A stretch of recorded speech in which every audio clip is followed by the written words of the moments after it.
Hi, I'm here with Vonnie, and this is our part 2 of a video that I did. A video with her about 4 years ago. I think it was 5 years ago. And it was when you were on the beginning of the planning of starting a new life in an RV. You downsized quite a bit. Now I'll have the video right here on this page for you to watch the first video. And this is at a point now where the house is gone. No longer are you doing the whole baby thing where, Vonnie was, had a little daycare in her home. Your husband is on the road to retirement. Almost all of your things have been dispersed, gotten rid of, garage sales, all of that. And so we're just going to pick up where we left off. Okay? All right. So I got some notes here that we had from the video. So you said in the video that in about 3 years, this is what was going to happen. It actually took 5 years. It did. Right? Mm-hmm. And some of that had to do with the babies you were watching. So it's kind of like no real plans are set in stone, except that you were very diligent to let go of things. And that proved to be a pivotal decision that you made, not to let that drag on. It allowed decisions to be made because we weren't being held back. We weren't being held back by stuff, so we could make decisions. Okay, so now we talked about the room of shame that you had and your clothing. Now, when I was visiting you, the room of shame had been taken care of. Yes. That was gone. It was stuffed with boxes to the hilt. Yes. And a lot of those boxes were even empty. Yeah. Because you were just afraid to open them and look at them. Yes. So that was taken care of. But when I came to your house, you still had a lot of photos, which you and I worked on together. Remember, that was fun. But you also had like a lot of 1980s clothing. Yeah. And so that you let go of. You were talking about in the video how you felt like, look, I deserve new things. But it was really difficult for you to let go of. You want to share a little bit of how that felt? What I basically did was, because we were moving out of that particular house where the last video was, the rental house, we moved into a mobile home, a motor home that you drive. So we had literally a closet that was this wide, some drawers on the bottom, and a closet that was the same width on both sides. So we only had this much hanging space for both of us, like literally 2.5 feet of hanging space for both of us. And so it was so fast. I walked into that walk-in closet and I said, go, go, go, go. Because when I actually then looked at it, it was sad. It was shoulder pads and flying monkeys' clothes and stuff. And I'm going, why did I look this around? I don't know. But I took it out to my dining room. I made a pile about 4 foot high, and people came and they took it away. I don't know why they wanted it, but people want it. Very cool. And you were able to bless people because yes, they love those things. Right. That's excellent. Love it. All right. So you had garage sales. Yes. You had, I think, 2 garage sales, possibly 3. 3. And what you talked about was that at the end there was like 50% of the first you got rid of like 30%. Right. Then you got rid of another 50% of the 30% that was left. And from that 50%, you had some really, really quality things left. And you made a decision, whatever's left this time, it just gets on a trailer and it gets driven away. And so that was a little emotional, right? And yes, that was yard sale things. But when we were in the house, those items that we had in the house, the furnishings and that kind of thing, they were already spoken for. Right. They went to the children, they went, and they were gone. Yeah. And the little bit that was left fit in a 40-foot motorhome. And that was that, which just then at that point just gives you the freedom. It just gives you freedom. And you can decide anything you want after that point. Well, you have very little to deal with. Yeah. Thinking about now how you felt watching that trailer drive away, what would you tell yourself if you could stand next to yourself when those things were getting driven away and you knew they were quality things, they were lovely things, they were things that you really liked, but you made the decision, they're going. What would you say to yourself now, how you felt then? Like, do you have like any message you would have said to yourself? It was a gift because it was like opening a door to the future. But you didn't feel like that at the moment. Well, I was sad, but I knew somebody would, people were going to use them. You know, it wasn't like I was burning them. Right. Right. I remember though, you were not happy about letting those things go. Yeah. Okay, let's see. We talked about the process that you had of de-junking. And one of the things I think I love so much in that video that you said was, think about while you're getting rid of things, do these fit in my new life? Right. Because you aren't who you used to be. No. You were on a new season of life, and those things were going to hold you down to be who you were, even though you're not that person anymore. So when the line that you said, it was the de-junking process. Think about this. If I keep this, should I keep this for my imaginary life, or should I let this go because of my my new authentic life? It was, a decision to make where I'm going to live in reality, because that imaginary life was always, that was from beginning. What will this thing or this house or this car, or what do we need? We literally went through like 10 vehicles thinking we need this because, no, we don't need that anymore. We need this one. We need this one.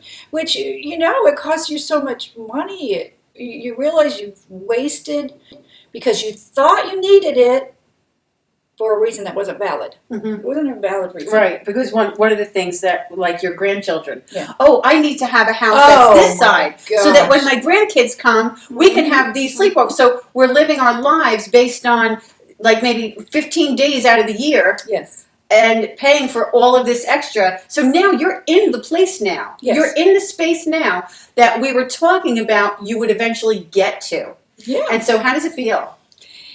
It's cozy, it's free, it allows you to make whatever kind of decision that you want to make. It's not for everyone, that's for sure. But let's just say, let's go back to my family. And what do we need? We now have a 40-foot motorhome and a smart car that seats 2 people. And there was the question, do we need to drive grandchildren somewhere? Mm-hmm. Or can we have a car for 2 people? We can have a car for 2 people. That's it. That's who we are. That's what we need. We have 2 people. Okay, so we made decisions upon reality, not on what if. What if we might need something, Yeah, it's really that fascinating. wasn't the reality. I can't wait to, because what we'll do is another video down the road, which I'll go and visit Vonnie, and we'll have a tour of her RV lifestyle right now. And also I'll be able to put in this video some shots, some actual photos of how it is right now. So that's exciting. All right, so let's see. Now I remember that you said that you had the RV, the one that I saw, right? So you had the RV, and then you went even smaller. We went very much smaller. And then you decided, then it's a little too small. The situation last year caused us to decide it was too small to live in when our decision making was taken away from us because we were shut down for the last year. So in other words, if it was that small, because now during this video, we're on the tail end of COVID, where a lot of places are opening up. Every place isn't opened up, but at that time, that's when Vonnie and her husband were making the plans. We're going now, but with the smaller vehicle, going smaller, it was okay because you're like, well, we can get out. It was great for traveling, but they didn't let us travel. But now you had to actually stay put in it. Yeah. Yes. So we traded that smaller one in for a larger motorhome, which we love. We really love it. Cool. All right. We even have 2 bathrooms. That is awesome. Okay, so let's see. Let me see. That was something that you said. Doing instead of having. Doing, yeah. That you're, yeah. So many experiences. And all of this still was a process. Yes. Oh, yes. Yeah. All right, we were talking about, the changing of decor, that this isn't me anymore. Yeah. So what about if you saw in the other video, if you didn't, you'll watch it. And we talked about her pottery collection. And she had this wonderful pottery collection. She went down to just 2. How many did you have originally? Oh, I don't even remember. 30? 30? Let's say about 30, say. Yeah. So she went down to 2. She got rid of all of them, and then she had 2. And then one of them broke. Now, you would think that would be like some huge, devastating thing, but how was it actually? Oh, I laughed. And I basically said, sorry, and I talked to it. I said, sorry, and threw it in the trash. Sorry. Too bad for you. Too bad for you. Yeah. It is so freeing, right? It's amazing. It really is a beautiful process. It is freeing when you're trading that broken pottery for your life. For your life, yeah. And we got in the motorhome, and we were able to have a fabulous trip once the borders opened up and everything. Mm-hmm. And we had great experiences, great fun. The biggest thing is when we left was we had the ability of spontaneity. We could change on a dime if we were bored where we were. One day my husband said, I realize what's happening out there in the world, but I can't just sit here. I said, well, you want to go somewhere? And he went, yes. And literally 2 hours later, I had made 4 reservations, and we had plans, and within 2 days, we were sitting at Key West with our bumper hanging over the bay. Nice. So I can remember the very first RV that we bought, and I watched people pulling out of the campground in the fall saying, bye, we'll see you next spring. And we were there, and I was saying, where are you going? Well, we're going to Florida, and we'll see you next spring. And I just remember saying, we have a house. And I just wanted it to be gone. Everyone has their seasons in your life. I just wanted to rush them because that's what I knew, the direction I wanted to have that freedom and have not those things anymore. And it was a great experience that you gave yourself the permission to be in that space so you could see this is what other people are doing. Oh, bye. You could have that taste of... Now it's us. Bye. Yeah, now it's you. Because we don't have stuff. So when we were talking before, you said it wasn't easy and you had to ask so many questions and consider the imaginary life and the life that you were moving into. So as you were dejunking, I mentioned this before, but we did talk about it a few times. So like the dejunking process, it doesn't have to start. It didn't start in your world where you got rid of everything in one shot. Oh no. It was different steps and different seasons and different revelations of. And I know, of my age, people are hanging on to their families, or maybe they're hanging on to, do I need to be apart? There, help my grandchildren. And the realization that, no, I didn't. I had them for the first 3 years of their life, every single day. I was blessed to be able to do that. And then when children grow older, they have tremendous activities nowadays. Yeah. And their schedule and you're still there for them. It's not like you're still there I get as to their go, grandmother. Right. Yes. I get to go to a game, but I'm not responsible for the game. Right. Yeah. Beautiful. And I can attest to this in a big way too, because I got rid of a big home. I'm downsized. Everything that I own could fit in the back of a pickup. And in the beginning, I cried tears over the things. And it just goes to show you how really conditioned we are to believe that these things are an extension of who we are. Because that's what I felt like. I felt like I was losing myself in those things. And it wasn't until I actually let go of them that I realized I actually found myself. I grew myself. I discovered more of myself that was hidden because I was holding on to these things. So it ain't easy, but holy mackerel, what worth getting ever is easy? Can you learn a language easily? Can you work out easily? Can you play the piano and learn it easily? Nothing we get in life that is worth getting comes easily. Yes. When did we get to the point where we felt like hard is bad? Oh, yeah. It's not bad. Yeah. It's exciting. It's exciting. And that makes me think about you dragging that hutch to the beach. And I was thinking, okay, you're going into a little apartment, but you're dragging that hutch with you? And I did. It didn't come. It didn't come. It didn't come. No. But boy, it was my mother's. I know. I wanted that thing. It was like, I want that. I did drag the hutch to my apartment. Yeah, that's what I'm talking about. Okay. Yeah, I did drag that. But, it made me happy. And then it fit. Okay. There was my son, Georgie, I said, George, I can't bring this here. He said, why? I said, I don't think it'll fit. And he said, well, you know what? Let's just try. Drag it. And we did, and it fit and made me happy. But then when I moved from there, it couldn't come. Yeah. And it didn't. And, it's all right for us to, nobody grows up in a band. No. Nobody does. You are not an infant and then a teenager. Things take time. Please excuse the interruption. something happened with the video. It went all black. So you're going to hear audio, but you're going to only see the picture of me and Vonnie here until it clears up later. I had to use some other footage of an attempt that we did with the video. So it all works together. Thanks a lot for understanding. I did the best I could. Okay, on to the rest of the video. What you thought, each step and circumstances beyond your control, like being locked down last year, Right. had to change everything. We didn't know what we were going to do until we just said, we can go. It's December. Let's go. And we just went. And we had the most beautiful winter. And it was great. We had beautiful experiences. And we weren't afraid because we just said, let's go on with it. Let's just go ahead and go. But you can't just make that decision to go if you're dragging a hutch behind if you have too much.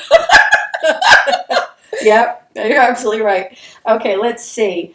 Something you said in the other video, which when we were looking at the furniture, and you were saying, well, I have my son's patio furniture in my living room because, everything there was either repurposed or borrowed or was going to get rid of. And you said, I still have the same life with this furniture. Because we really do compare so much, and we think, but my things aren't as nice as theirs, or my things aren't as provincial or as conventional as theirs. And you discovered that, well, I'm the same. We can sit here. Yeah, it's a couch from outside. I mean, really, when we're talking about this, doesn't it seem sort of like, well, duh. Yeah. But at the time, and even for you, if you're like thinking about letting go of things, especially if you're older, and these are my things, these define me. It isn't a duh moment when you're in it. Oh, it's hard. Yeah. And one of the things I'm hoping to do in this video and in the series that we're doing is help you to break free of the conventions of what society says we should have and we should be. One of the things that I think was so great was her explaining to me how difficult it was on the journey of letting go of things and having the garage sales and letting go of the last part of what it is that you had. She made a decision. She had 2 garage sales. At the second garage sale, whatever didn't go was getting off on a trailer. Robert was going to drive it off, and she was going to just say bye-bye to it. At the time, it was not an easy thing for your heart. No.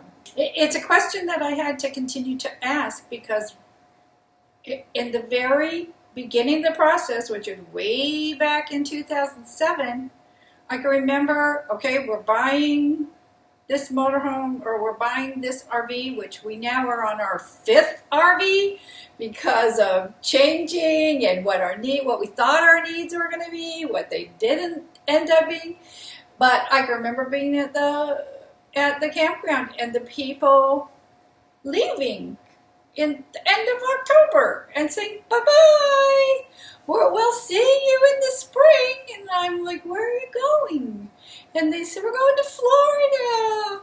We'll be back later in the spring. And I looked at my husband and I said, we have a house. We have a house. So it was just such a disappointing thought. But then I'm like, well, we just got to work. We just got to work toward this. It's not going to be overnight. But we're going to be the ones, too, saying, bye-bye, we're going. So at some point, you came to this realization, I don't want the convention anymore. I don't want those things. Yeah. And at one point, Vonnie had it all. She had it all. And, like whatever it is that you could say, oh my goodness, I have arrived. She had it. Yeah. And the I have arrived for her got to be a burden. Oh, yeah. Yeah, because I couldn't go. It just locked me there where I was. I couldn't go. And, real estate market is a real estate market. You think in your mind, well, maybe the house will sell, maybe the house won't sell, maybe you will go into a rental, we'll do this. So the processes went along in the way that I thought they would go along. It just took a little bit longer, but we're here now. Yeah, it's really exciting. So in the video, if you hadn't watched it, then you'll see it. And if you had watched it, then you'll remember that we walked through the house and we saw the things that she had, the things that she knew she was letting go of, the bedroom set that was her daughter's, the quilt that was your grandmother's. She kept her quilt that's her grandmother's. And so you'll see that like almost all that stuff is gone. But I think one of the beautiful things that I loved hearing earlier was about how you said how Robert just can't stand all those decorative pillows on your bed. And I loved it because it doesn't mean that you live like so minimally that you don't have what you love, what you need, what makes you spark inside. Yeah. It's a different spark. It's a different need. And so Sure. she's got her 20 pillows on her When you bed that open makes her. my bedroom, when you slide my bedroom door back in my 8x8 bedroom, the bed still looks pretty.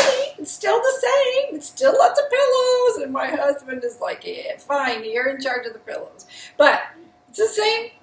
Looks the same as when I was in a big house. It's just in there. So it's really a beautiful new reality for you that has opened up a whole new life that you never could have done if you held on to the traditional. Right. And the feeling of these things I identify with these things. So it's a process for everybody. But the beautiful thing is that we get to choose, and it's a wonderful freeing thing when we realize that things do keep us down, and we do have the power to change. We do have the power to change it all, and how we can write the next chapter of our life, Right. instead of it being written for us as it Right. had in the past. So, As far as what society thinks yes, that you should do. I really thank you so much. I remember, you know, when my aunt and uncle did this, and they sold their big house, and then they bought a condo and a motorhome. So they lived in their motorhome and traveled and enjoyed the whole country. Wow. For So you had that experience to see. They did that for 13 years, and I said, okay, what's your advice? And my uncle said, don't buy the condo, you'll never go back. He said it was just a waste. So, Wow. yeah, because once you get out there and you want to see things, you know, and it's age appropriate, you know, I'm retired now. Right. I have nothing to hold me back. My grandchildren are doing their thing. My children are doing their thing. Right. And we can visit. Sure. Yep. Mhm. Yeah. It really is a different season. Right. And the beauty is that we don't have to feel like, but this is who I am. This is what I do. I am this. I am an Italian mother from New Jersey, and this is what we do. This is what we do. We can redefine what we do. Sure. Who said? Sure. And you feel it. You like go, I just don't want to. I want to do that. I want to go that direction. And you can. You can. Sure. Sure. So thank you very much for allowing me into your world. Pretty soon I'm going to go visit Vonnie down where she's camped out. Right now you're in West now, Virginia? because my husband hasn't retired yet. He's going to work a little bit more. And so we're kind of stationary while he's working. Yeah. Love it. Okay, so thanks so much. I'll see you on the next interview that I do with Vonnie. Thank you for being in my world. If you want to know anything about Tidy Tutor University, which helped Vonnie let go of her things. Now, you don't have to let go of your things. But if you found yourself in a big mess, wanting to possibly move on in life, wanting to not be so held down by your things, living the life of peace, then there's going to be a link here either in the description box on this page. You can find out about Tidy Tutor University. And that's that. Thanks a lot for being in my world, and thank you so much for doing this with me. Okay. You're famous. That was good. I know this famous. We did good.